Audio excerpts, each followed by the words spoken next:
নমস্কার বন্ধুরা, আজ আমি চলে এলাম একদম আপনাদের কাছে নতুন নতুন একটি রামকৃষ্ণ আশ্রমের ব্লগ নিয়ে। আমি আজকে দেখাতে চলেছি বর্ধমান শ্যামসায়র রামকৃষ্ণ মিশন, যেটা বেলুড় মঠের আন্ডারে।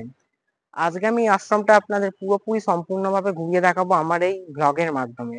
আপনারা পুরো ব্লগটি দেখতে থাকবেন, একটু স্কিপ করবেন না, এবং যদি ব্লগটি ভালো লেগে থাকে লাইক করবেন, শেয়ার করবেন, এবং আমার ইউটিউব চ্যানেলটিকে সাবস্ক্রাইব করে আমার পাশে থাকবেন। আপনারা যদি এই আশ্রমে আসতে চান তাহলে বলে দিচ্ছি আপনারা কিভাবে আসবেন। আপনারা যদি হাওড়া থেকে আসেন তাহলে হাওড়া বর্ধমান লোকাল ট্রেন ধরে আপনারা চলে আসবেন বর্ধমান স্টেশন। তো বর্ধমান স্টেশন কিন্তু দুভাবেই আসা যায়, মেন লাইন দিয়েও আসা যায়, কল লাইন দিয়েও আসা যায়। আপনারা সহজেই চলে আসতে পারেন এই বর্ধমান জংশন রেলওয়ে স্টেশন। তো স্টেশন থেকে বাইরে বেরিয়ে কিভাবে যাবেন চলুন আমি আপনাদের বলে দিই।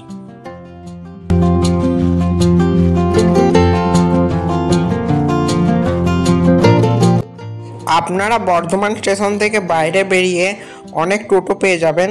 তো টোটোওয়ালাকে বলবেন যে শ্যামসায়র রামকৃষ্ণ আশ্রম যাব, বললেই ওনারা পুরোপুরি আশ্রমের সামনেই আপনাদের টোটো থেকে নামিয়ে দেবে।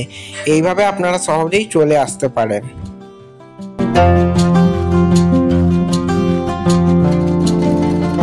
এটাই হচ্ছে Bardhaman dental college and hospital খেলার মাঠ। এই খেলার মাঠের সামনেই হচ্ছে এই রামকৃষ্ণ আশ্রম।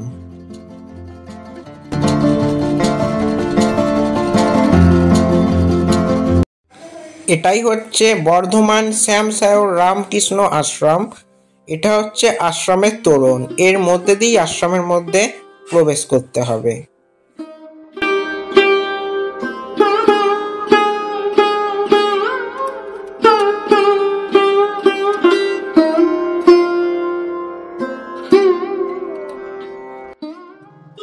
চলুন এবার আমি আশ্রমের মধ্যে প্রবেশ করি।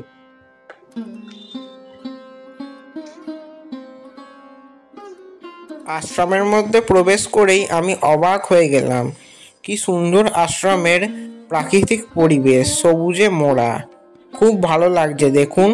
আর এই আশ্রমটি খুবই পরিষ্কার পরিচ্ছন্ন, আমার একেবারে অসাধারণ লেগেছে।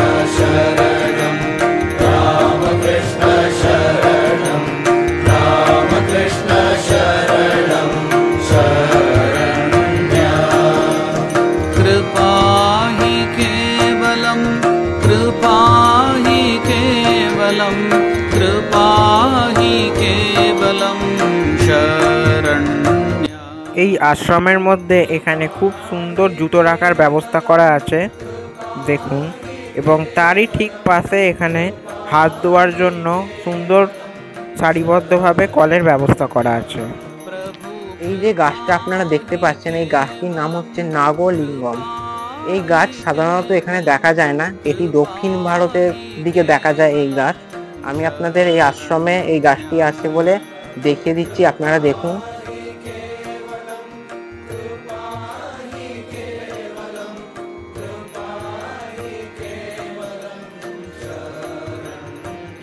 চলুন এবার আমি মূল গর্ভগৃহের মধ্যে প্রবেশ করি এবং মূল গর্ভগৃহের মধ্যে ঠাকুর, মা ও স্বামীজির বিগ্রহ আপনাদের দর্শন করাই। আপনারা দেখতে থাকুন, আপনাদের খুব ভালো লাগবে। জয় জয় রামকৃষ্ণ শরণম, রামকৃষ্ণ শরণম, রামকৃষ্ণ শরণম,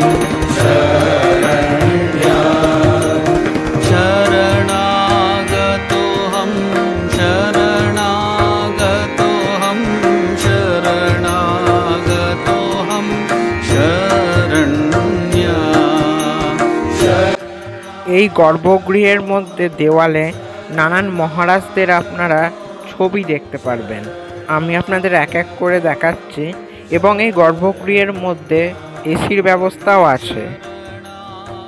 तोहं शरणागतोऽहं शरणागतोऽहं शरण्या शरणागतोऽहं शरणागतोऽहं शरणागतोऽहं शरण्या जय जय राम कृष्ण शरणं रामकृष्ण शरणं रामकृष्ण शरणं शरण्या जय जय रामकृष्ण शरणं रामकृष्ण शरणं रामकृष्ण शरणं शरण्या नमः श्रीगुरवे नमः श्रीगुरवे। মূল গর্ভগৃহ থেকে বাইরে বেরোলেই এই আশ্রমের চারপাশটা ঠিক এরকম। কত সুন্দর প্রাকৃতিক পরিবেশ দেখুন, দারুণ লাগছে কিন্তু দেখতে।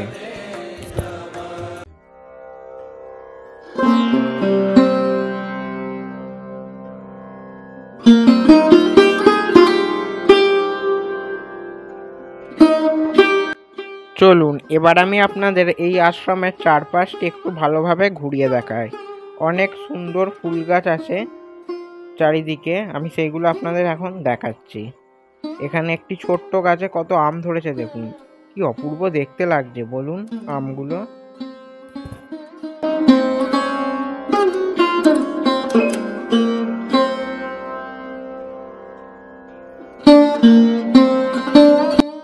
এই আশ্রমের মধ্যে আপনারা খুব বড় একটি বিল্ডিং দেখতে পারবেন। এর মধ্যেই রয়েছে আশ্রমের কার্যালয় এবং আশ্রমের বুক স্টল, গেস্ট হাউস। চলুন এক এক করে দেখায়। আশ্রমের মধ্যে প্রবেশ করেই এখানে অফিস, কার্যালয় অর্থাৎ অফিস, আর তার ঠিক পাশেই রয়েছে বুক স্টল। আমি আগে আপনাদের অফিসটি দেখাই, তারপর আমি আপনাদের বুক স্টলটি দেখাচ্ছি। চলুন প্রথমে আগে আমি অফিসটি দেখিয়ে দিই আপনাদের।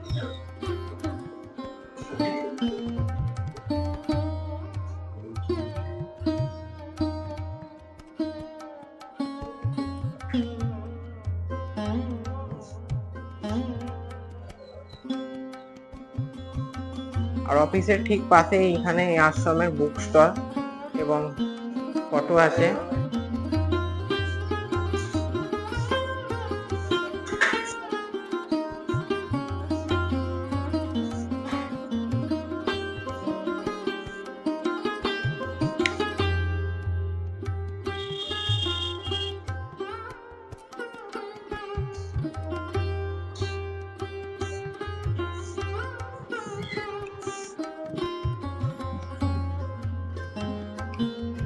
নমস্কার, আপনার নাম? জয়দেব। আচ্ছা, তো এই যে আশ্রমের যে বুক স্টল, এটা রুমটা, এর মধ্যে দেখি ঠাকুরমা ও স্বামীজির ছবি আছে এবং এখানে আরো নানান ধরনের বই আছে। তো কোনো ভক্ত যদি এই বইগুলো কিনতে চায় তাহলে এখানে এসে কি করতে হবে? বই দেখবেন, বই দেখে বই কিনবেন। আচ্ছা, বই আছে, প্রোডাক্ট আছে একটু বলে দিন। বই বই বই আছে, তারপর ফটো আছে, গামছা আছে, টুপি আছে, এই যে এখানে আসন আছে। ঠাকুরমা স্বামীজির ফটো আছে, সেই ফটোটার দাম কত? 225। এখানে আরো নানান ধরনের ফটো আছে।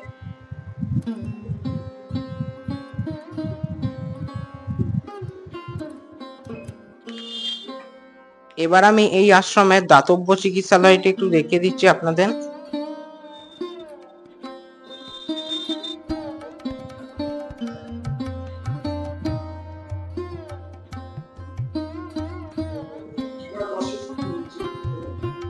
এই আশ্রমে কিন্তু গেস্ট হাউসের ব্যবস্থা আছে। যদি আপনারা গেস্ট হাউসে থাকতে চান তাহলে আগে থেকে স্ক্রিনে দেওয়া এই নাম্বারে আপনারা ফোন করে বুকিং করে নেবেন।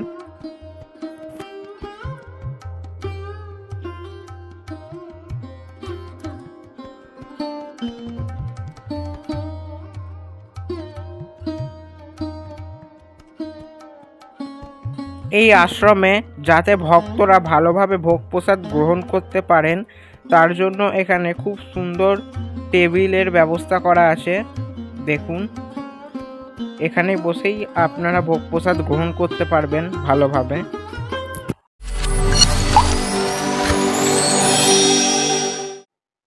নমস্কার মহারাজ, আপনার নাম? আমার নাম স্বামী বিবেকানন্দ।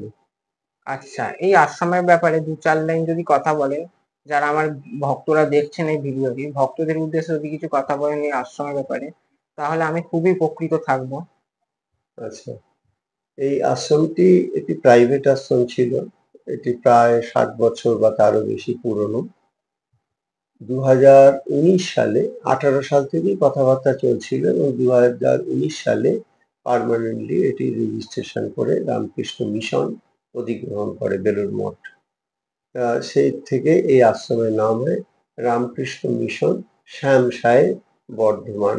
আমাদের রামকৃষ্ণ মিশন বা মঠের বিভিন্ন জায়গায় যে সেন্টারগুলো আছে সেইগুলো এইরকম ভাবেই নাম আছে: রামকৃষ্ণ মঠ আঁটপুর, রামকৃষ্ণ মঠ কামারপুকুর, এইরকম। এটা আমাদের দুটো বডি আছে, রামকৃষ্ণ মঠ এবং রামকৃষ্ণ মিশন বেলুড় মঠে যেটা আছে। তাদের মিশনের যে বিভাগটা, সেই মিশন বিভাগের অন্তর্গত এই রামকৃষ্ণ মিশন শ্যামসায় বর্ধমান। তারপরে নেওয়ার পর থেকে, অধিগ্রহণ করার পর থেকে বেলুড় মঠ, এটা অনেক কিছু অ্যাডিশন অল্টারেশন এইসব হয়েছে।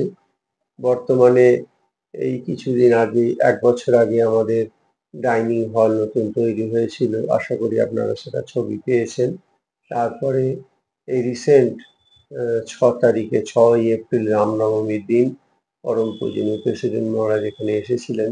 ঠাকুরের আগে যে 3খানা মূর্তি ছিল, সেই মূর্তিগুলো ভালো আর্টিস্টকে দিয়ে করানো হয়নি, মূর্তিগুলো সেরকম ভাবে তৈরি হয়নি, আর অন্যরকম মূর্তি ছিল। আমাদের তো সব জায়গায় পাথরের মূর্তি, সেই জন্য এখানকার ভক্তদের সেন্টিমেন্টটাকে মাথায় রেখে আমরা সেই মূর্তিগুলি এই ডাইনিং হলের দোতলায় একটি মন্দিরের মতো পরিবেশ, সেখানে বেদির ওপর ঠাকুরমা স্বামীজিকে সাজিয়ে রেখেছি।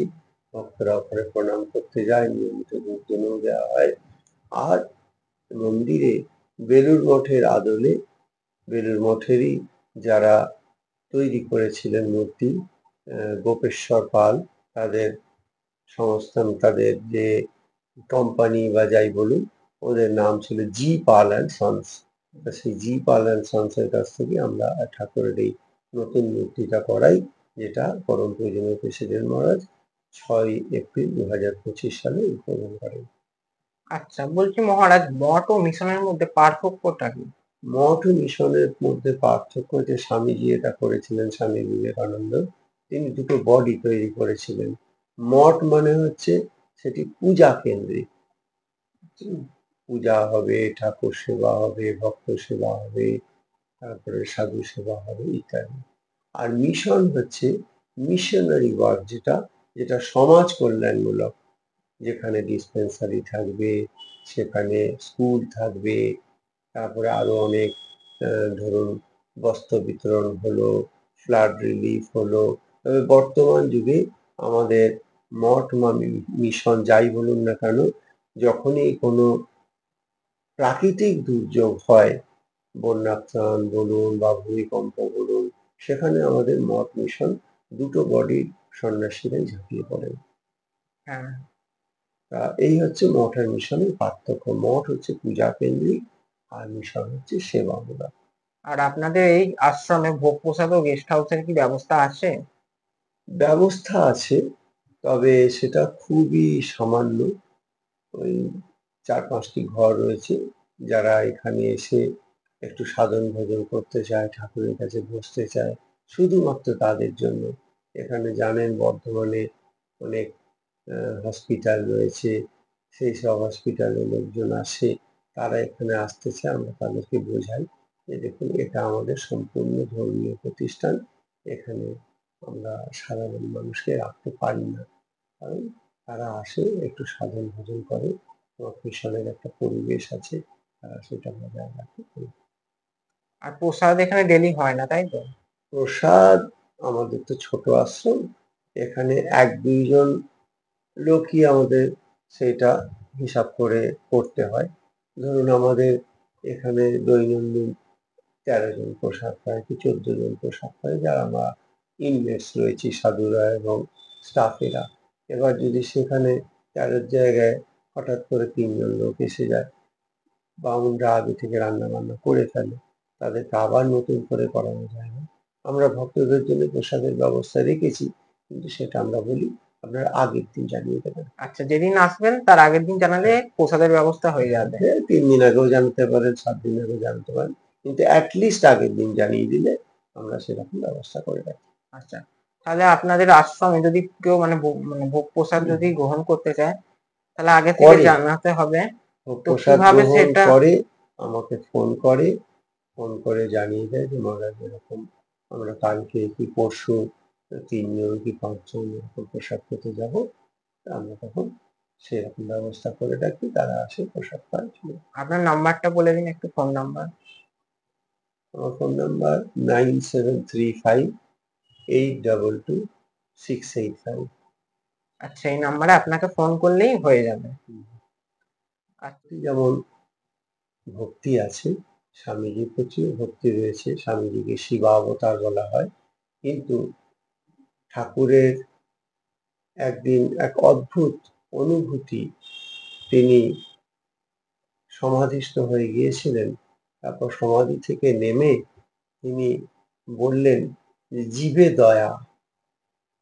তারপরে নিজেই বলছেন, তখনও অর্ধবাচ্য দশা, পূর্ণ সাধারণ মানুষের মতো অবস্থায় আসেননি, তখন বলছে দুঃশালা, তুই কীটানুকীট, তুই জীবে দয়া করা কে? বল জীবের সেবা, শিব জ্ঞানী জীব সেবা। এটাই আমাদের রামকৃষ্ণ মঠ মিশনের মোটো বলতে পারেন। এই কথাটিকে কেন্দ্র করেই মঠ মিশন তৈরি হয়েছে, এবং সাধুরাও সেই আদর্শকে নিয়েই চলছে যে মানুষকে সেবা যখন করি আমরা, তখন আমরা তাদেরকে ঈশ্বর জ্ঞানী, শিব জ্ঞানী, নারায়ণ জ্ঞানী তাদের সেবা করি। আমরা আমাদের কাছে যে ভক্তটি এসে প্রসাদ চাইছে, আমরা মনে করি যে স্বয়ং নারায়ণ সেই ভক্তের রূপে আমাদের কাছে এসছে। আমরা সেই রকম মনোভাব নিয়েই তার হাতে সেই প্রসাদটা তুলে দিই। আচ্ছা, এই আশ্রমে কি কি অ্যাক্টিভিটিস চলে? আশ্রমটি তো খুবই ছোট এবং শুধুমাত্র 2019 সালে নেওয়া হয়েছে। অনেক কিছুই ছিল না, প্রাইভেট আশ্রমে অনেক কিছুই রামকৃষ্ণ মিশনের সঙ্গে মেলে না, সেইটা ধীরে ধীরে ধীরে ধীরে রামকৃষ্ণ মিশনের ধাঁচে প্রায় এসে গেছে। এখানে এটা ছিল একটি মঠ, কিন্তু আমাদের যেহেতু মিশনের, রামকৃষ্ণ মিশনের আন্ডারে এটাকে নেওয়া হয়েছে, সেই হেতু পুজো আচ্ছা চলছে, যেমন আগে চলছিল আরো ভালোভাবে চলছে, এবং এখানে রোজ মন্দিরে কমপক্ষে 70-80 জন আসে, আবার শনি রবিবার বা বিশেষ দিনে অনেক বেশি হয়ে যায়।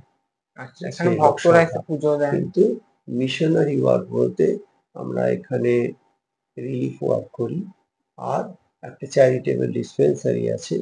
এই ডিসপেন্সারিতে আপাতত হোমিওপ্যাথি ডাক্তার বসেন, কিন্তু আমাদের পরিকল্পনা আছে যে পরবর্তীকালে একটা ছোট বিল্ডিং তৈরি করে সেখানে অ্যালোপ্যাথ ডাক্তারদেরকেও বসানোর, যাতে করে সাধারণ মানুষ সুবিধা পায়।